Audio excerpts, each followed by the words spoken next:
सोच के मैं दूर हूँ, मैं तो तेरे पास हूँ।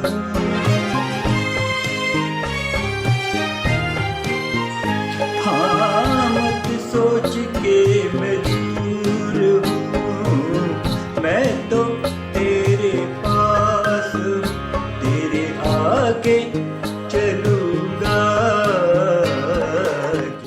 प्रभु यीशु मसीह के सर्वश्रेष्ठ नाम में आपको अभिवादन। पवित्र शास्त्र बाइबल में यशायाह के 53वें अध्याय के 3 वचन में यीशु के दुख सहने के विषय में ऐसा लिखा है, वह तुच्छ जाना जाता और मनुष्यों का त्यागा हुआ था।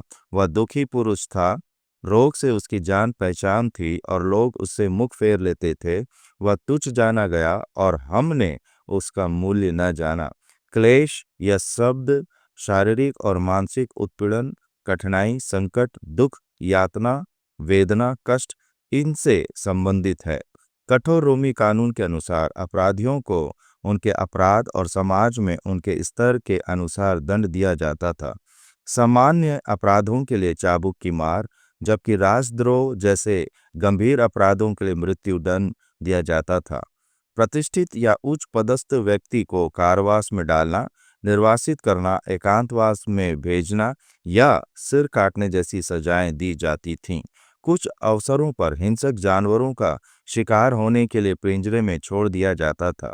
सिर काटने या हिंसक जानवरों का शिकार होने पर व्यक्ति की तत्काल मृत्यु हो जाती थी और उसे लंबे समय तक पीड़ा सहन नहीं करनी पड़ती थी। परंतु सबसे कठोर और लंबे समय तक पीड़ादायक सजा क्रूस पर लटका कर दी जाने वाली मृत्यु दंड थी। इसमें कुछ घंटे तो कभी कभी एक दिन तक क्लेश सहन करना पड़ता था। वास्तव में यह सजा गुलामों, विदेशी अपराधियों और समाज में निचले स्तर के अपराधियों को दी जाती थी। निश्चित रूप से अपराध सिद्ध हुए बिना सजा नहीं होती थी, लेकिन प्रभु यीशु मसीह पर चलाए गए मुकदमे में वह निर्दोष है, यह बार बार सामने आने के बावजूद उसे तुच्छ समझा गया और क्रूस पर चढ़ाने की सजा दी गई। उसका उद्देश्य उसे लंबे समय तक और अधिक क्लेश और पीड़ा देना था। कीलों वाले चाबुक की मार, सिर पर कांटों का मुकुट और सिपाहियों की मार सहते हुए उसने क्रूस उठाया। उसे हथेलियों और पैरों में कीलों से ठोककर क्रूस पर कीलों से जकड़ दिया गया।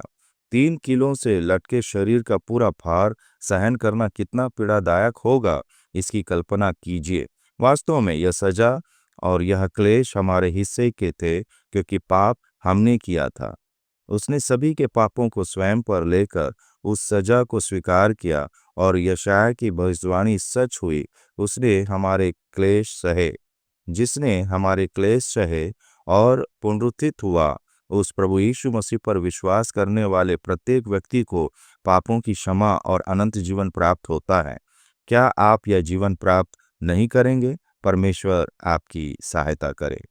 मैं मूसा के साथ था, तेरे